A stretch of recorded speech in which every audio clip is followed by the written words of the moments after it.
I don't like dealing with troublesome things, so please don't get involved with me in the future. And please don't contact my parents either. They told me to do that. Huh? First of all, Ava, who is the eldest son's wife, seemed to look down on us even before getting married. That hunch was correct, and it became even worse after marriage. However, we hadn't heard anything about estrangement from the other side's parents. When I told my eldest son and the other parents about this, a week later, Ava came to our house with a face so pale that it seemed like the end of the world. Please forgive me. My name is Leah. My husband Kai and I run a small construction business. Originally, the business was started by my grandfather, but my father took over. When we first got married, my husband worked as a regular salaried employee. However, around the same time that my father fell ill, my husband made the decision to leave his job and take over the construction business. When you've come this far, it would be a shame to shut it down, don't you think? I'll take over. But are you sure? Yeah. I have no regrets about my current job, and you know I'm fickle, haha. I remember shedding tears when my husband made that proposal. Of course, it hasn't been smooth sailing from the beginning, and we've gone through various ups and downs to get to where we are now. Just as my husband took over the construction business, I gave birth to our eldest son, Joe. 3 years later, our second son, Jonas, was born. Balancing work and raising children was challenging, but as a couple, we had to work hard to protect these children. Our eldest son, Joe, immediately found employment at a major foreign multinational company upon graduating from college, while our younger son, Jonas, is currently in the midst of his apprenticeship to eventually take over the family construction business. They were walking different paths, but their relationship was strong, and even from a parent's perspective, they seemed like the perfect siblings. The change in our lives came during the Obon holiday when Joe brought his girlfriend along. I'm thinking of marrying this girl, Ava. He had never properly introduced a girlfriend to us before, so the simultaneous introduction and marriage announcement took us by surprise. However, when I saw the happy expression on our eldest son's face, all of my concerns seemed to vanish. That's wonderful, isn't it? It's still early, but congratulations. Have you decided when you'll have the wedding? Well, we haven't decided on that yet. We'll let you know as soon as we do. Ava, we're looking forward to getting to know you better. Yes. However, I couldn't help but have some doubts about Ava's response to becoming the bride. One would normally expect a happier expression when getting married, right? The contrast between our eldest son and Ava's attitudes was just too stark and created an odd sense of discomfort. Ava's expression seemed almost hostile. It felt like she was looking down on us. And that premonition would turn out to be accurate. Ava was a far more troublesome presence than I had imagined. Joe, who had shared the news of their marriage, started coming back home more frequently. However, Ava, who should have been with him, was absent. Is Ava not with you today? I suggested we come together, but she said she couldn't make it because she got some last-minute work. I see. Well, it can't be helped then. I've only met her once, and I'd like to see her again. Yes, you're right. The marriage announcement was sudden, too. We'll coordinate our schedules and bring her next time. All right, I am looking forward to it. I had been hoping to meet her and was repeatedly disappointed afterward. It wasn't so much about my eldest son, but Ava herself didn't seem to have the intention of wanting to meet. While we had exchanged contact information, I had never received a single message from her. At this point, I began to doubt if she even truly wanted to get married. I wondered if Joe was being deceived. However, I couldn't say such things to my son, who had shown so much excitement about the marriage. With these unresolved feelings, we finally reached the point where we would meet the parents of the other party. Joe, it's been a while since we've seen Ava. Is she doing okay? Of course, she's doing fine. It seems like the other person's parents are very supportive of this marriage. You don't need to worry, Mom. I hope you're right. I wanted to believe Joe's words, but the uneasiness still lingered. And as we headed to the meeting place for the introduction, I couldn't help but exclaim when I saw the other person's parents. Sophia and Julian, right? Could it be Leah? No way. I never expected to reunite with a former classmate from middle school in such a place, let alone as the parents of my son's future spouse. Such a coincidence, isn't it? It really is. I never thought our kids would get married. I was so surprised. We, caught up in our reunion after so many decades, inadvertently overshadowed the main characters. Thus, the introduction went smoothly. But come on, make sure you greet them properly. They're going to be your future parents, after all. Nice to meet you. With those few words, she left the scene promptly. Her expression at that moment was the same as when she had come to give notice of the marriage. No, it felt like she was even more condescending towards us than at the time. I could somewhat imagine the reason for it. Although Joe didn't mention it, Sophia and her husband ran a significantly larger construction equipment rental company, AR surpassing our construction business. Ava, in a way, was an heiress. With that in mind, it made sense why she would wear such a disdainful expression. And 6 months after the introduction, they got married. Their marriage brought some changes with it. I didn't understand the reason, but Ava began visiting our home, which she had been reluctant to do before. I would come to regret even the slightest bit of joy I felt about this. Welcome, Ava. May I say something? What? You managed to live in such a tiny place, huh? What? Plus, your company seems like it's about to go under. Her incredibly rude words made me almost retort with harsh words, but Joe intervened. Ava, that's really going too far. I don't think so. It's clear they're living in poverty. Well, compared to Ava's family, almost everyone would seem poor. That's not the point. Marrying into a poor family. I wanted to say, if you hated it that much, why did you even get married? I wanted to say it to her face, but for Joe's sake, I decided to hold back. Calm down. Joe is naturally gentle, so he probably couldn't be too forceful. Ava likely knows that she can get away with saying whatever she wants because Joe won't argue too strongly. If this place goes under, maybe I should ask my father to turn it into a parking lot or something. Anything more than that. It was as if I had to bite my tongue to prevent the words from spilling out. All right, let's call it a day for now. I'll come by later, so you can go ahead. Saying that, I let Ava leave first, and Joe said, Sorry, Mom. I'll talk to her. If you understand, that's fine. See you later. Next time, even if it's just you, okay. Their blatant behavior up to this point made me nostalgic for the time when my eldest son used to come alone. It was less tiring that way.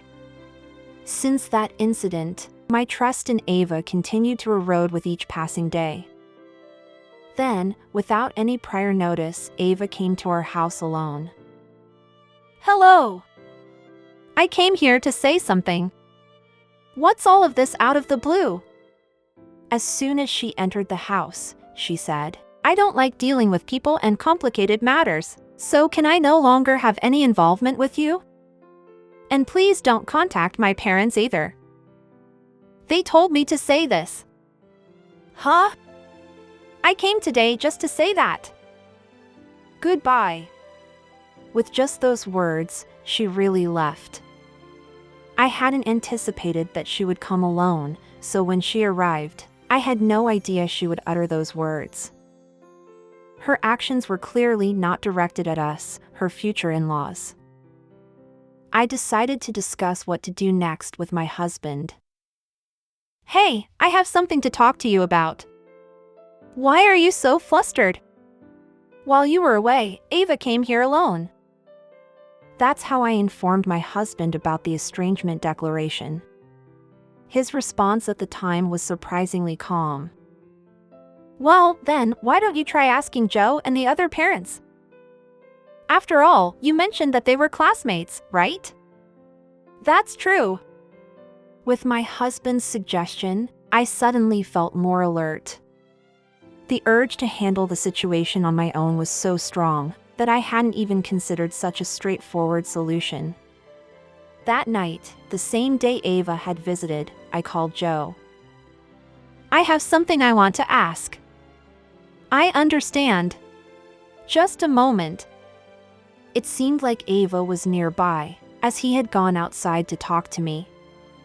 I'm sorry, but it's better if Ava doesn't hear, right? Right, but alright, you can understand.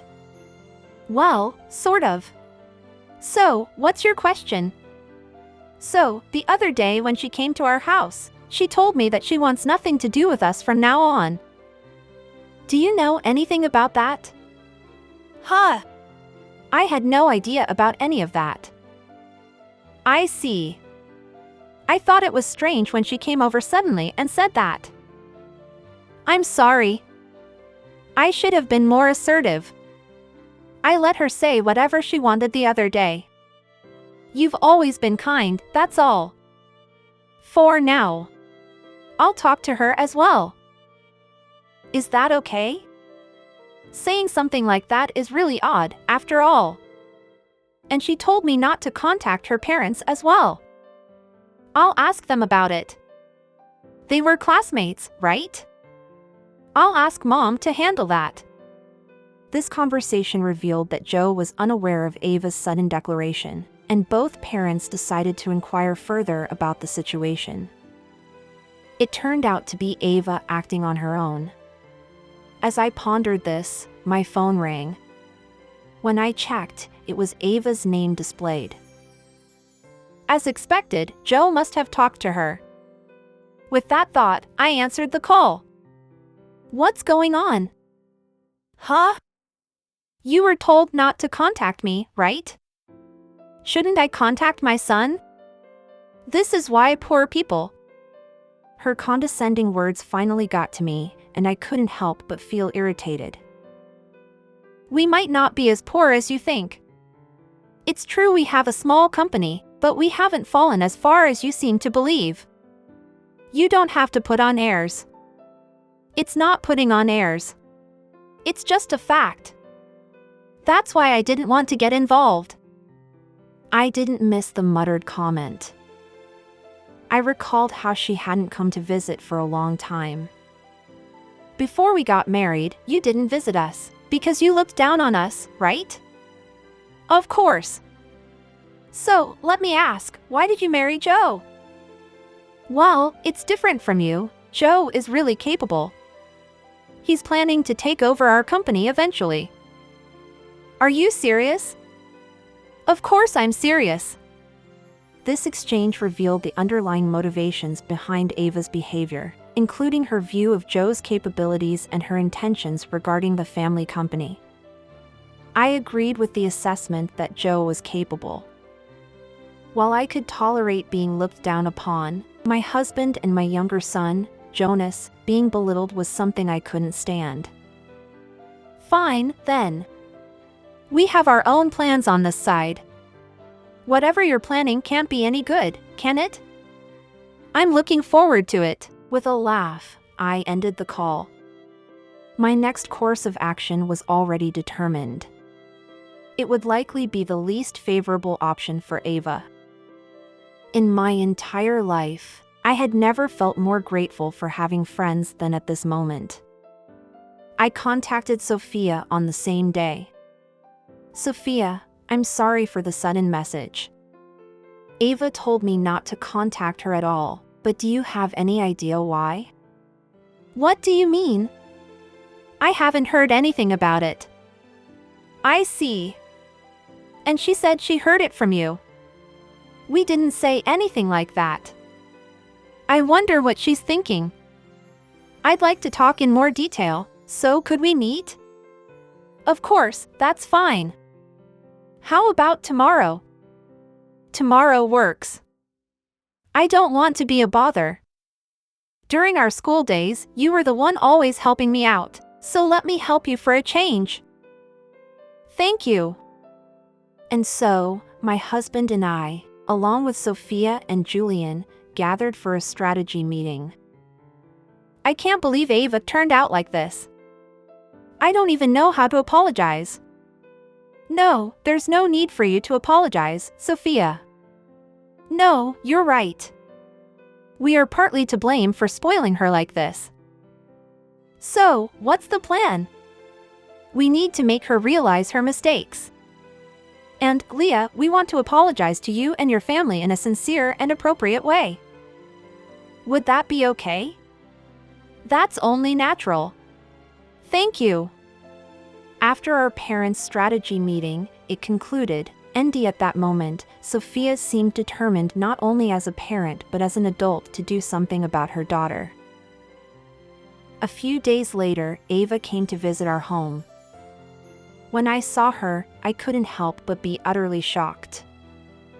Her expression was ashen, and it was something I couldn't have imagined from the Ava I had known all along. Sorry. That was the first thing she said. Judging by her demeanor, it seemed she had been severely reprimanded by Sophia. Are you okay? I asked, and she started shedding big tears. Today, my parents told me to come and apologize. I see. I'm really sorry. Please forgive me. So, in the end, you were lying. Yes, that's true. It's disappointing, but forgiveness isn't the main issue here. Then, what should I do? That's something you have to figure out on your own. After all, the only reason you came here today is probably because you got scolded. Why are you talking like that? Ava had come to apologize, but Leah's response was less forgiving than expected. I never expected her to react this way. How did her personality become so distorted? Come to think of it, when we all gathered as the four of us, Sophia mentioned that she had spoiled Ava too much. Because deep down, you don't want anything to do with us poor people, right? Well, if that's what you want, then I'll do just that. If you do that, I won't be able to go back home anymore. You sowed this seed yourself, so you'll have to figure it out on your own. Regardless, I'm the wife of this household. Your words are really harsh, you know. Getting so angry won't change anything. Maybe I shouldn't have married after all. Why did you come here today? It's not to say such things, right? I don't care. That's something I can't ignore. As they continued the conversation, Joe appeared. Why is Joe here? He heard what my in-laws told us and rushed over. I'm handling this situation completely, they left it to me. Huh? What does that mean? I've been listening to all the stories about Mom and Ava. I never realized they had such strong negative feelings toward our family. I've been turning a blind eye to things until now, but they've gone too far. Wait a minute. What happens to me? I think you should do what you want, right? What does that mean? Well, to put it simply, it means a divorce. You must be joking. No, I'm not. Besides, our parents have given their permission. And there's more to the reason for the divorce, right? Are you hiding something from me? There's no way something like that could be true. Ava really can't lie properly, can she? It shows on her face. Should I tell you instead? The one phrase I couldn't stay quiet about was something Joe just dropped. It was a recent revelation for Joe as well, something that had never come up before. I realized that my mom had no way of knowing about this. Wait a minute. What are you hiding? I found out quite recently too. Mom had no idea, of course. Wait a minute. Ava seems to have spent a significant amount of money on a host club. A mutual friend told me. I can't believe it. How long ago did this happen? From what I heard, it was before we got married. And she kept that hidden all this time. Yeah, right? What a mess. Why did you have to go blabbing about it? It was baffling to see Ava not only unapologetic for her actions, but also scolding the friend who spilled the beans. I couldn't help but think about what could have happened if we had children in this situation. It was indeed a sobering realization. Ava's reaction left me with no doubts about the correctness of Joe's decision, especially considering there could be even more secrets she's hiding. Dealing with someone like that in the future seemed impossible. How can you call it the worst? Do you even realize what you've done? And keeping it hidden all this time? Unbelievable. So, what's your point? And is this about the divorce? Like Mom and Dad gave up on Joe? Well, that's unfortunate, but it's not like that. It's actually Ava who's been given up on. Really? Despite Joe's gentle tone, there was an underlying quiet anger in his words. He might be the type of person you shouldn't easily provoke, which was quite the opposite of me. This aspect of his personality seemed to be more like my husband. Don't worry, we'll send the divorce papers by mail later, Joe assured us. Do you really think it's okay to do that? You could tell Mom and Dad to shut down that construction company easily. You really don't understand. Actually, it was them who proposed this divorce. They didn't want any more trouble because of their daughter. I can't believe that. It's a lie, for sure. If you can't believe it, try calling them. Ava quickly dialed Sophia and Julian's number. But they're not answering. Well, of course not. They've given up on Ava. Hearing those words, Ava collapsed right there on the spot. She had lived her life thinking she was a princess, but that didn't mean she could get away with anything. Ava was ultimately rejected by her husband and her parents, whom she should have been loved by, all because of her own behavior. I couldn't bring myself to feel sorry for her. It was all a consequence of her condescending attitude towards others. Since then, Ava had been living according to Joe's terms, and it was a tough lesson she had to learn. She wasn't allowed to enter the house, and she had to live on her own. She couldn't come back until she truly reflected on her actions. It was uncertain when that would be. The only silver lining was that Joe helped arrange a job for her at one of their affiliated companies. I guess he still had some parental concern, as he didn't want her to end up unemployed and homeless. A month passed, and I heard from the grapevine that she was at least still employed. It seems Ava had never worked a proper job before, and had a reputation of boasting about her status as the company owner's daughter. Because of this, her entry into the workforce was met with skepticism, and rumors quickly spread about her entitled behavior. She had a deeply ingrained condescending attitude, making her someone best avoided at the workplace. Well, she brought this upon herself with how she treated our family. For the time being, she would continue living this way, and our family business, the construction company, would likely be passed down to our younger son, Jonas, in a few years. When that happens, my husband and I plan to live leisurely. We're thinking of doing some farming. It's our life. We want to live as we like.